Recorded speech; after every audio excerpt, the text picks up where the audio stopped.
C'est normal, la SEB vient visiter le musée Thomas. Je plaisante, mais c'est juste pour vous dire que nous vous attendions depuis très longtemps. Parce que lors de votre arrivée, au commande de votre équipe, vous avez dit que vous souhaitiez que les joueurs s'imprègnent de la vie et de la culture locale. Alors, nous, UTB, on avait rebondi, les états de raison ont fait que les choses ont tardé. Donc vous êtes là aujourd'hui tous, et c'est l'essentiel. Alors je voulais vous remercier de votre présence qui n'est pas banale dans l'histoire d'un club taurin et d'un musée. Recevoir des sportifs de haut niveau, ce n'est pas dans nos habitudes, même si en 2020, nous avons accueilli ici même les joueuses des Béziers Angels.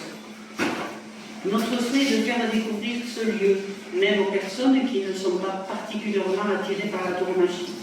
Vous êtes du terroir pour une ou plusieurs saisons, et Béziers étant de tradition taurine, il nous paraît important que vous ayez un aperçu de cette culture, ancrée dans notre ville depuis plus de 130 ans. Nous allons vous montrer ce musée, qui évoque le passé taurin de Béziers, mais aussi l'avenir, puisque tout à l'heure, des élèves de l'école taurine, accompagnés de leur professeur Thomas, vous feront quelques démonstrations de toréo de salon. D'ailleurs, merci Thomas d'avoir toujours le temps pour nous, et merci aux garçons, même pendant les vacances. À l'UTB, nous sommes des aficionados à los toros, mais aussi, en bon littérois que nous sommes, aficionados à l'oval. Il faut nous voir lorsque nous voulons fixer des activités de l'UTB. On prend le calendrier, et là, ah mais non, pas le 12, car la SEB joue. Non, pas le 28, parce que le match est retransmis. Et ça n'affiche pas. On ne trouve pas de date. Alors aujourd'hui, nous sommes très fiers de recevoir l'équipe qui va nous faire vibrer toute la saison et à laquelle je dirais, comme on dit au maestro avant d'entrer dans l'arène, souhaite. Nous aurons ensuite le temps d'échanger lors du buffet que nous a concocté Jacques Petit-Colin, un amoureux du terroir. Merci encore de votre présence et puis bonne visite. Je suis à titre personnel extrêmement fière et heureuse de tous accueillir.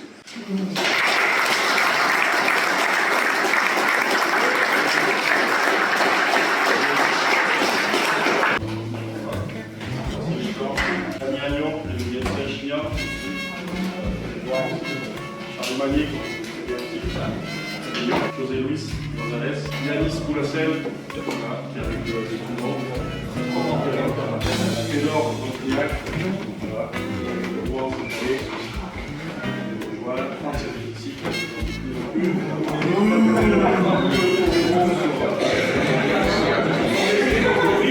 Voilà, le joueur anglais qui nous arrive de Aurillac, qui est il y a une moyenne on a eu aussi.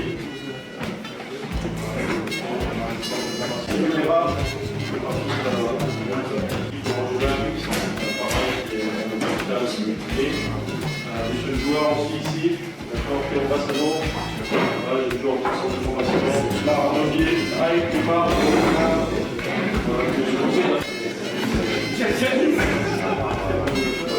le centre de formation, il y a un paquet de Léopold Dupas, qui a rejoint cette pré-saison, Paul Rocor, Clément Goumain, il va arriver avec la personne. Sias Moon, aussi joueur sud-africain. John Choucham, un joueur français et sud-africain. Le reste du staff, Carlo Fada, là-bas. Ranu Bassalo, qui nous a rejoint aussi. Baptiste Amescan, de Narbonne. Bienvenue.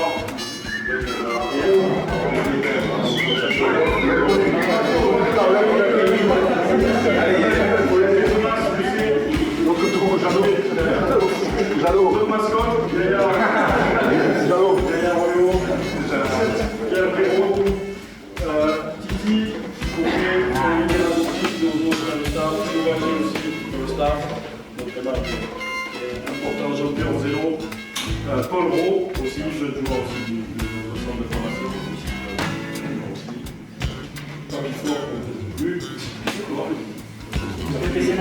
Très tenace, mais aussi dans une voyage. J'ai oublié personne. Marco. Isabelle Charlier, pardon. Marco. Le champion.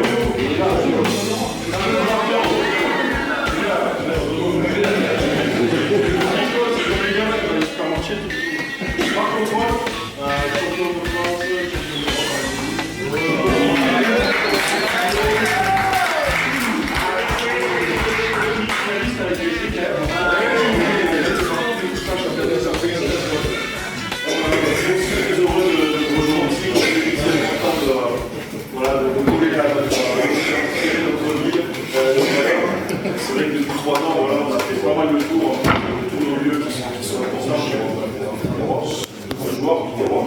Et on n'a pas eu l'occasion d'arriver à comme ça. Mais franchement, c'est un plaisir. Et quand on voit le nombre que vous êtes de nous accueillir, sincèrement, c'est une belle visite et une belle rencontre. Et on se retrouve.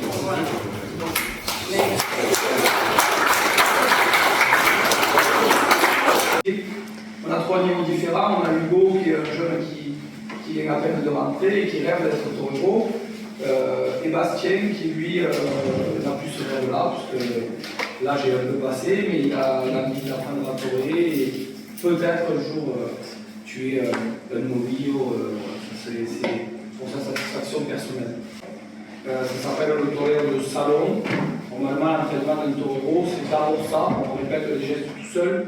Après, on répète les gestes quand et un autre taureau fait le taureau, imite certains comportements. Et après ça, on passe à le faire devant des petits veaux quand ils ont son âge, des vaches quand c'est un autre niveau. Et plus on évolue, plus la technique, disons, est bonne. Puis le taureau évolue et là, on commence à tourner des taureaux de 2 ans. Où le danger est là, mais quand même moins important que certains taureaux. Et selon l'évolution de l'artiste, il se met dans les taureaux de 3 ans, là ça commence à ressembler presque à ça. C'est le taureau de 400 kg. Et à le dernier niveau, donc on devient mentalon de taureau. On aurait des taureaux de 4 et 5 ans qui peuvent varier de 400 à 600 kg. Je vais vous montrer les passes principales pour ne pas être trop long. Avec la cape. Tocal, appelé. Avec le plus de thème possible, c'est-à-dire que le taureau doit être à peu près à 4 doigts de la cape, pas plus loin. Et avec un petit peu de bois égaux, normalement on dit bien, et à la fin d'une série on applaudit. Dans les arènes, une demi-minute. Pareil, là le taureau il est là. Au début on est en dehors de son terrain d'attaque, on essaye de rentrer petit à petit presque dans son terrain d'attaque. Et là, on stimule sa charge en bougeant la table.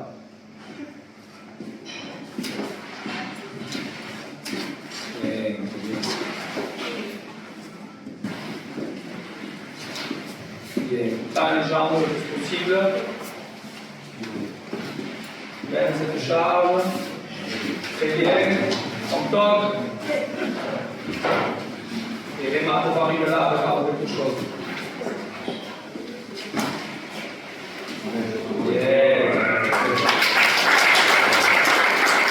À droite. Vous voyez, c'est toujours pareil, la poitrine, elle doit regarder le taureau pour que les bras puissent toréer et mener la charge du taureau en la dominant.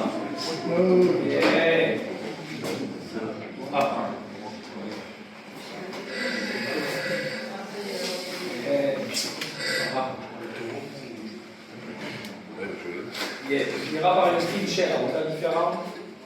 Tu passes de tête, Sébastien. Une série est composée à peu près de 5-6 mouletas, ça dépend du taureau. Et là, la clincher, c'est comme une passe de pêche, mais on finit par le bras. Ça sert aussi à libérer la charge du taureau. C'est un peu plus esthétique, un peu plus gracieux comme passe de pêche. Ça, c'est un changement de main. Et là, il vous rappelle un peu le Mexique, ça s'appelle la place du mépris.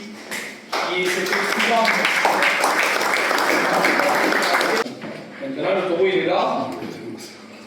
C'est un peu comme à la boxe, on lui fait baisser la garde. Une fois qu'il a baissé la garde, on met le coup de poing. Donc là, on fait baisser la garde avec la main gauche. On ramène la roulette à soi. Il y a 3 temps à la façon de tuer. 1, on lève 3 fois le pied, une fois, 2 fois, et là on tourne. À nouveau, il faut donner le maximum de plus la poitrine. Si plus on regarde de face les taureaux, mieux c'est, je ne vais pas lever les frères. Là, et là, le mec, c'est pas le hasard, on ne se jette pas sur la tête du taureau ni rien parce que ça ne rentrerait pas. Ça serait vraiment le hasard. C'est appeler à peu près au museau avec la main gauche au taureau. Là, il se découvre comme à la boxe, il baisse la garde et avec ce point, on met l'épée, touche à l'autre.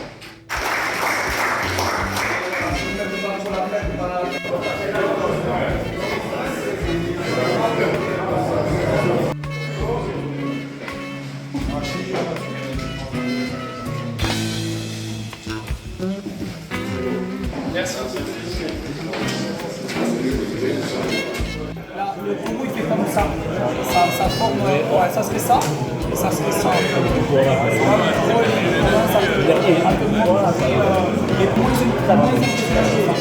Parce que ça, quand c'est devant comme ça, le danger, excusez-moi.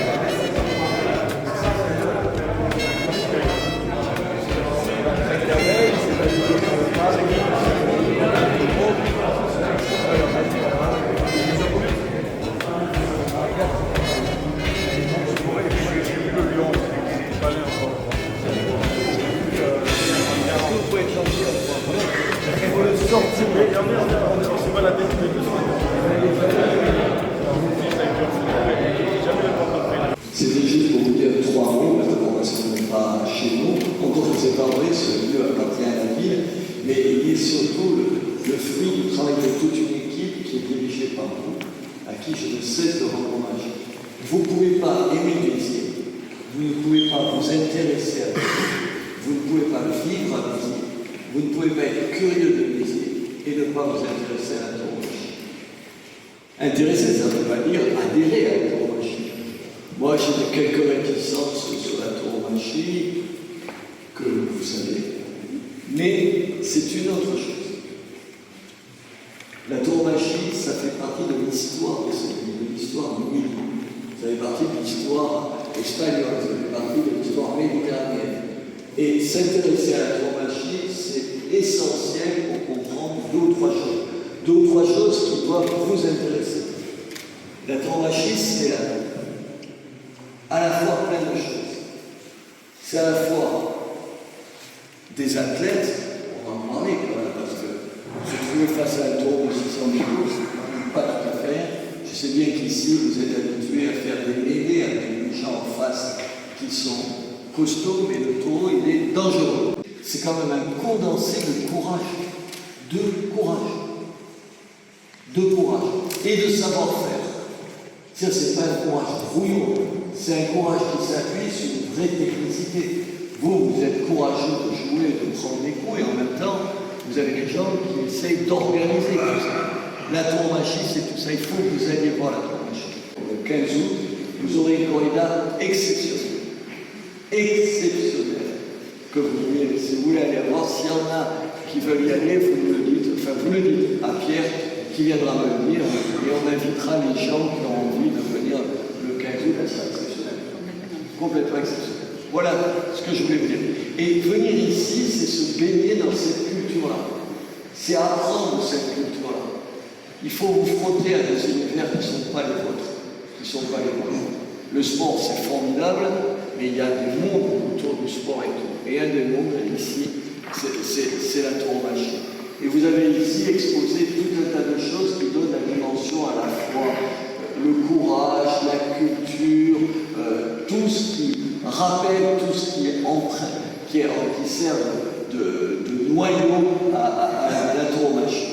Voilà, donc je suis content que vous ayez pris la peine de venir. Si vous avez envie de vous battre pour baiser, il faut que vous connaissiez la corrida.